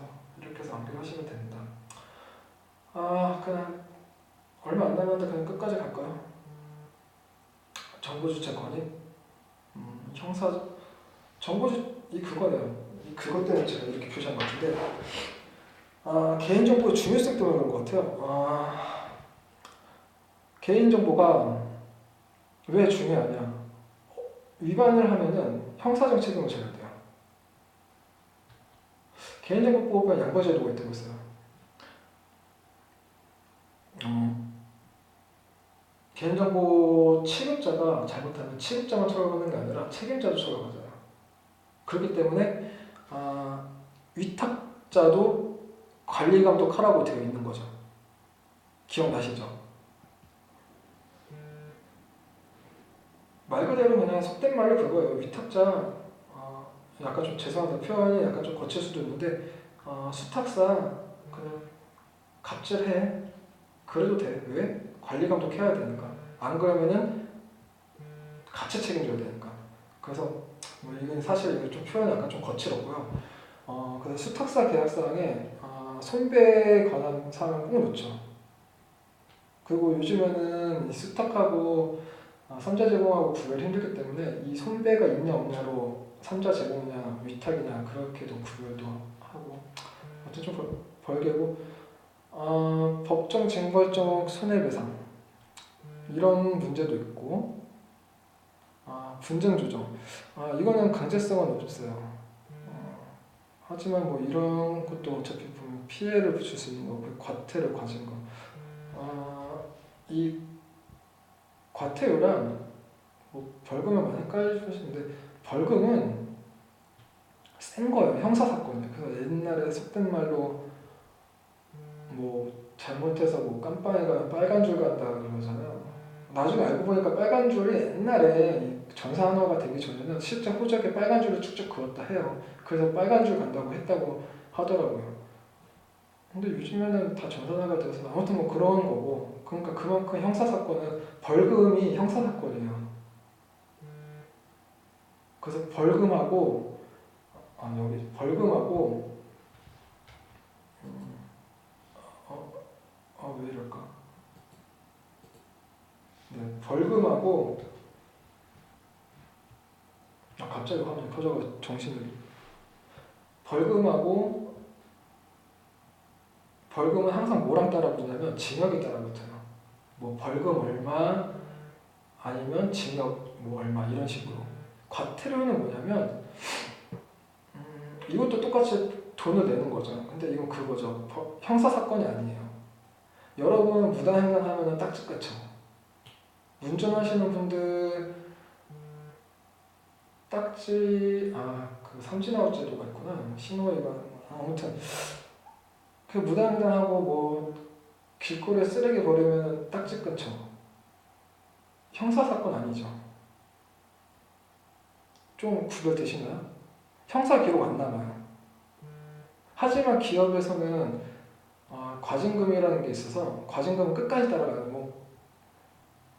과징금 뭐 예를 들어서 1억 하면 그러면은 이거는 계속 이자가 붙어요. 안 내면. 그래서 기업에 한 번 붙으면 이거는 내야 돼요. 따라가요. 그래서 또 횟수별로 1차에 뭐 100, 2차 300, 3차 500 뭐 그렇게 횟수별로 부과를 해요.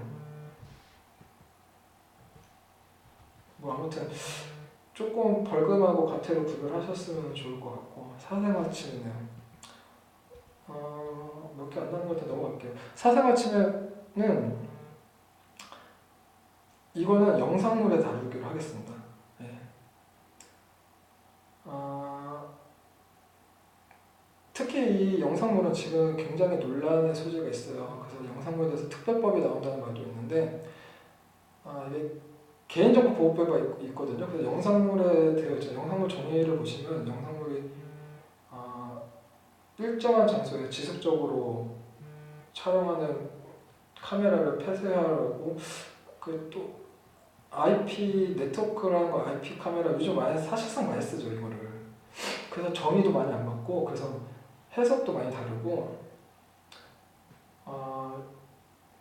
물론 이 영상물하고 요즘 뭐 저도 같은 남자지만 좀 진짜 제가 봐도 용서 못하는 게 전 성범죄들 되게 싫어하거든요. 특히 몰카범 뭘로 찍어요? 스마트폰이나 카메라 찍잖아요. 그럼 몰카범 잡혔어요. 그 영상물법에 적용받아요? 안 받아요. 얘네는 제가 이 용어 지금 법률 이름이 기억이 안 나는데 뭐였냐면 특별법이거든요. 불법 성 영상물인가? 불법 성 아무튼 그런 거예요. 굉장히 세요. 아무튼 이거랑은 좀 별개라는 거. 아무튼 이거는 좀 굉장히 논란의 소지도 많고 요즘 법이 바뀌려고 하는 소지도 있고 이거는 따로 학습을 하기 위해서 제가 보충 자료로 아예 좀 깊게 만들어 보도록 하겠습니다. 넘어가고 익명처리는 개인정보법 동의 없이 사용 가능한 거 15조 기억나시나요? 이 일환이 정보주체 동의 그렇죠? 그다음 뭐 여러 가지 저도 정확히 기억이 안 나네요. 쭉 있고 4조항인가? 통계 목적인 거 결국엔 비식별이죠. 비식별 자체는 개인정보로 안 보는 거예요. 3자 제공할 때 통계 목적을 해서 제공을 해야 돼요. 이때 통계 목적을 누가 해야 돼요? 제공하는 자가 해야 될까요? 제공받는 자가 해야 될까요? 제공하는 자가 해야 돼요. 제공하는 자가 통계 목적처럼 비식별하고 제공하는 거예요. 뭐 어쨌든 이 비식별은 사실 어렵지 않아요. 몇 개 안 돼요. 굉장히 짧을 수도 있어요. 하지만 이 자체가 정보주체 말 그대로 정보주체 권익을 위한 보호에 관한 사항이잖아요. 그래서 이거를 제가 법정 대리인, GDPR, 이 비식별, 위탁, 3자 제공, 영상물 하나, 둘, 셋, 넷, 5개죠. 5개를 제가 별도 자료로 해서 따로따로 해서 보충자료 올려드리겠습니다. 지금 아마 보충자료로 아까 제가 그 법정 대리인 뭐 손해배상 그 부분을 올렸을 거예요. 그거 네, 제가 공개했을 거니까 그거 보시면 되시고 이렇게 해서 익명 처리 패스하겠습니다. 그때 같이 2-C 법령 준수 이거는 인덱스에 있으니까 그냥 이 항목을 제가 넣었는데 이 항목에 딱히 놓을 게 뭐가 있죠?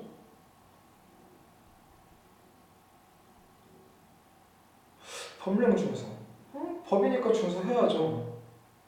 특별법 우선을 그걸 말하는 건가? 특별법이 항상 우선이고요. 그 다음 뭐가 우선이에요?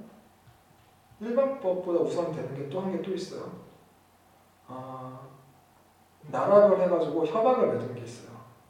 협약이나 조약. 그거는 일반법보다 세요. 하지만 특별법보다 약해요. 또 특별법 중에서 자 특별법에 붙었어. 누가 이겨요? 더 센 놈이 있죠. 자, 그 중에 망법이 있어요. 전자금융법이 있어요. 뭐가 이겨요? 망법이 이겨요. 그런 거고. 이렇게 자꾸 권력 개척하니까 책임자가 생각나요. 자, 책임자. 자, 망법에도 책임자가 있고 개고법에도 책임자가 있어요. 망법에도 이렇게 해볼까요? 정보보호 책임자가 있고 개인정보 책임자가 있고 영상보 책임자가 있어요. 어느 기업이 망법 대상자예요. 망법 대상자예요. 근데 2명을 채용했어요. 돼요? 안 돼요? 안 돼요. 정보보호 책임자는 이 한 명만 채용해도 돼요. 정보보호 책임자가 개인정보보호 책임자 대신할 수 있고 영상을 책임자 대신할 수 있어요. 또 개인정보보호 책임자는 영상을 책임자를 대신할 수 있어요. 무슨 말인지 이해되시죠? 책임자 순이에요. 네, 이렇게 해서 법령 준수 넘어가고 개인정보 처리자 이거 안 닮았으면 끝내죠. OECD의 이용자 원칙이에요. 이거 제가 OECD의 1원칙 수집 원칙, 2원칙 정보 정확성, 3원칙 목적 명확화, 4원칙 이용 제한. 1원칙 수집 제한 굉장히 헷갈린다 했죠. 최소한 수집이 포커스고 정보 정확성은 패스할게요. 3원칙 목적 명확화 뭐예요? 목적 내에 사용하라는 거죠. 이용 제한은 뭐예요? 목적 외로 사용하지 말라예요. 자, 제가 쇼핑몰을 운영해요. 뭐가 필요해요? 이름 필요하죠? 주소 필요하죠? 전화번호 필요하죠? 배송해야 되니까. 자, 혈액형 필요할까요? 필요 없을까요? 물론 약간 좀 개념은 다르겠지만 제가 13조의 개인정보법 13조에 그게 있다고 했죠. 자유규제. 물론 그 자유규제가 그 자유규제는 아니지만 뉘앙스를 그런 식으로 생각하라고 말씀드렸습니다. 그 자유규제로 인해서 그러니까 그런 개념으로 정보 처리자가 입증 책임이 있다고. 필요하면 사용할 수 있어요. 네. 물론 그에 따른 입증 책임을 하겠지만 자, 그럼 이 혈액형이 명확해요? 이것도 목적 명확하게 들어가요. 이것도.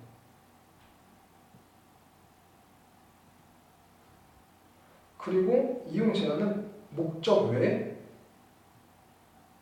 제공 제한이에요. 17조가 목적 내 제공이고 18조가 목적 외 제공이에요. 17조랑 18조랑 붙어 있으니까 대부분 똑같이 보시는데 별개거든요. 확인하셨으면 좋겠습니다. 그 이용 제한 원칙이에요. 그래서 제가 OECD를 그렇게 노래를 항상 불러요. 굉장히 중요해요. 그러니까 꼭 보시고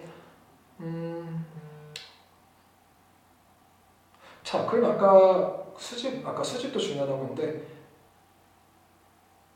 제가 쇼핑몰에서 민감정보랑 고유식별을 어떤 특별한 법령이 있어서 수집할 수 있다고 쳐요.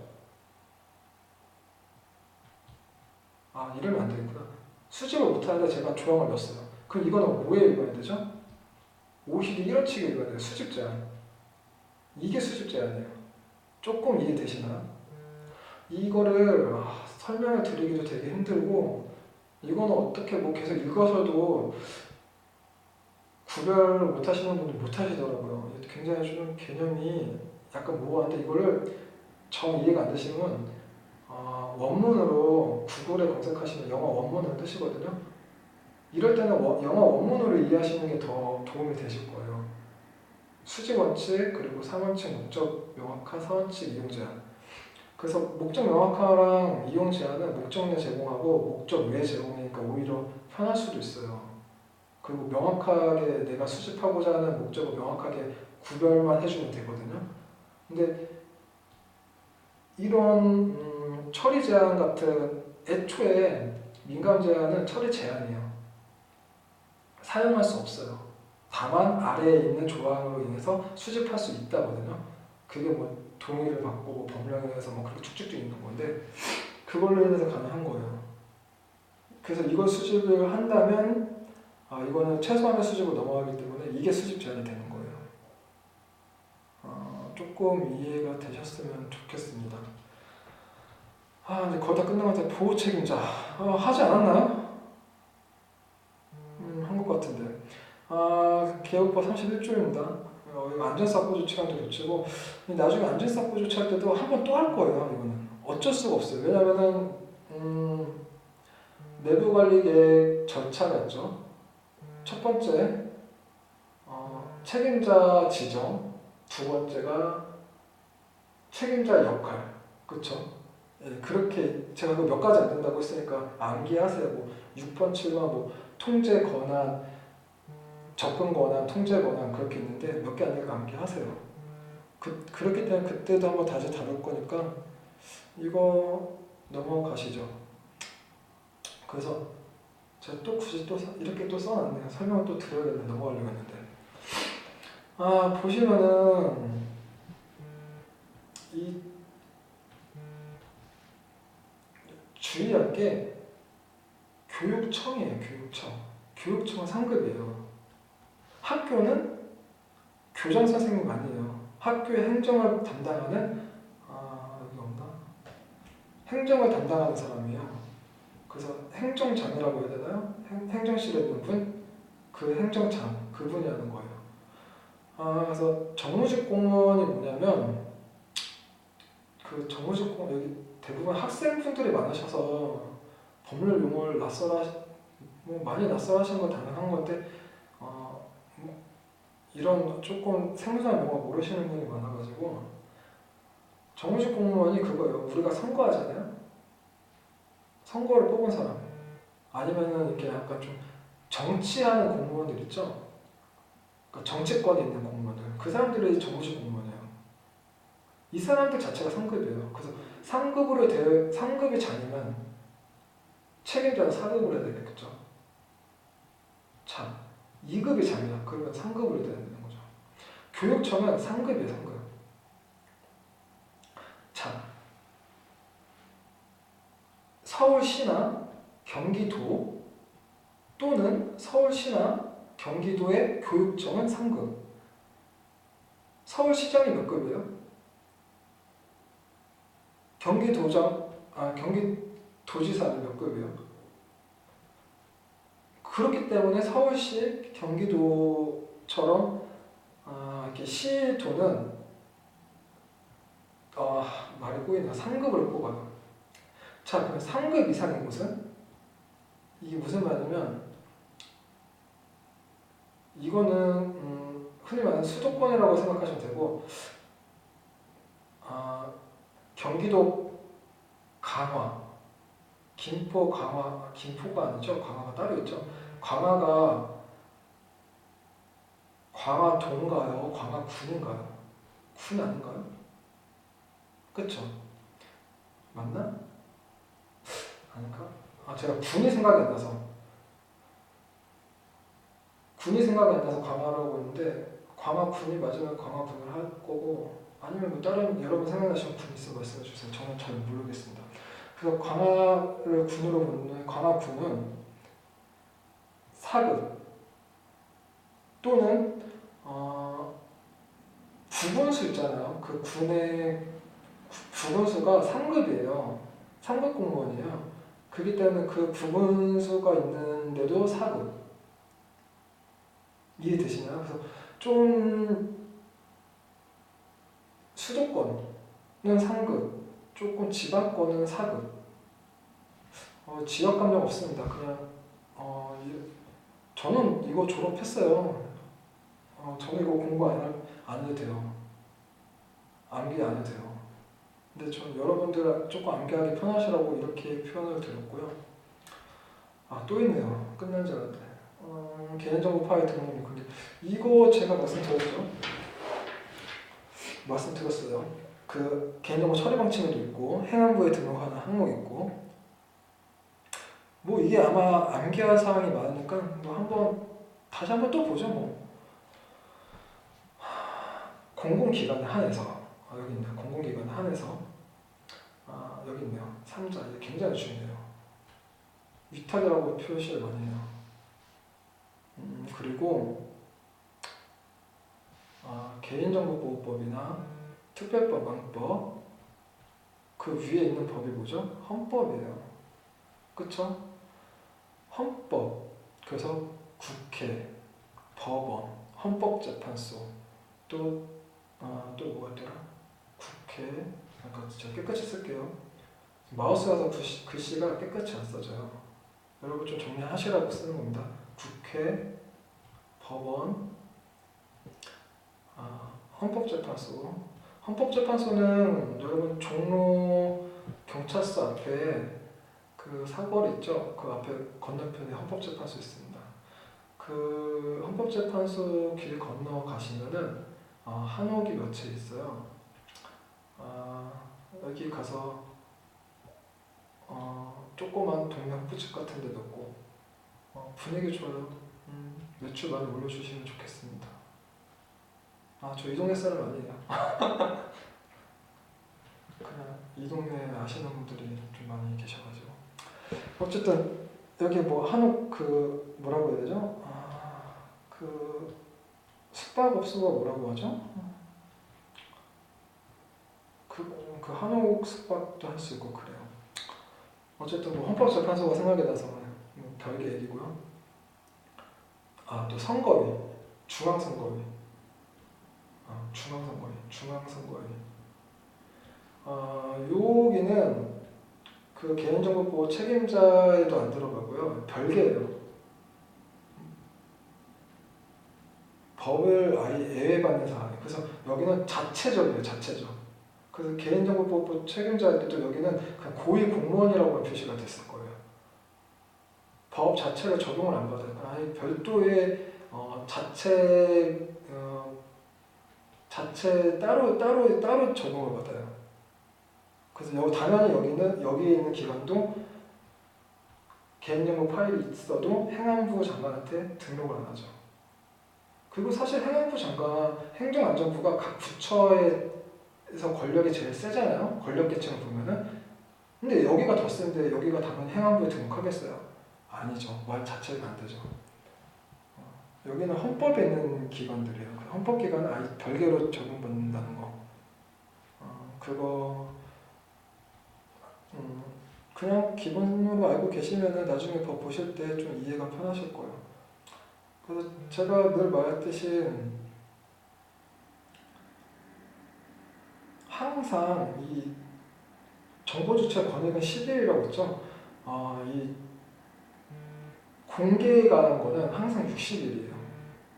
그래서 아까 행안부도 60일에 이내에 등록하는 거고 변경됐을 때도 60일 이내에 신청하는 거고 그렇고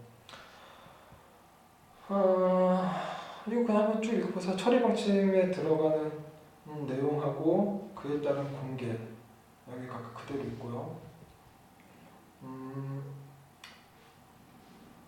개보법에는 처리 방침 목록, 망법에는 처리 방침 목록 한번 비교해서 읽어보시고요. 끝났네요. 이렇게 해서 이 과목을 종료를 하겠습니다. 이 과목에서 가장 중요한 게 정보주체의 권익이었는데 결국에는 1과목에 저희가 OECD를 왜 노래를 불렀냐면 OECD 그러니까 계보법에 다 들어가 있어요. 각 사안마다. 그래서 그게 베이스가 돼서 계보법이 나온 거고 그렇기 때문에 3장까지 처리자에 대한 제한에 대해서 알아봤죠. 그래서 수집, 이용, 제공, 파기 이 부분은 제가 앞서 제가 듣지도 않았어요. 저는 좀 못 듣겠더라고 제가 한 거를. 그래서 수집에 대한 걸 다시 한번 요약 정리해서 다시 한번 올려드릴 거고 이 라이프 사이클 3과목이잖아요. 이거를 제가 각각 정리해서 다시 올려드릴 거고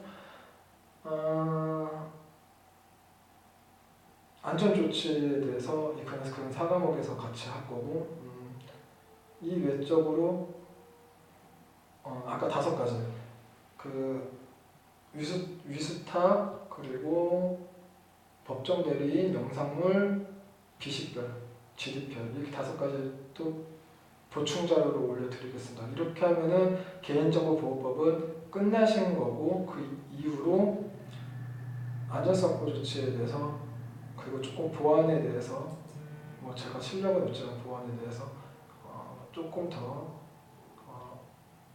범주를 조금 더 넓혀야 될 것 같아요. 이제는 보안 기사도 난이도가 굉장히 깊어졌기 때문에 시험에서 요구하는 사항이 많이 깊어졌어요. 그러니까 그거에 조금 더 깊게 다뤄서 학습을 하고 그러면은 CPPG에 대해서 모든 거를 저희가 다 학습한 것 같아요.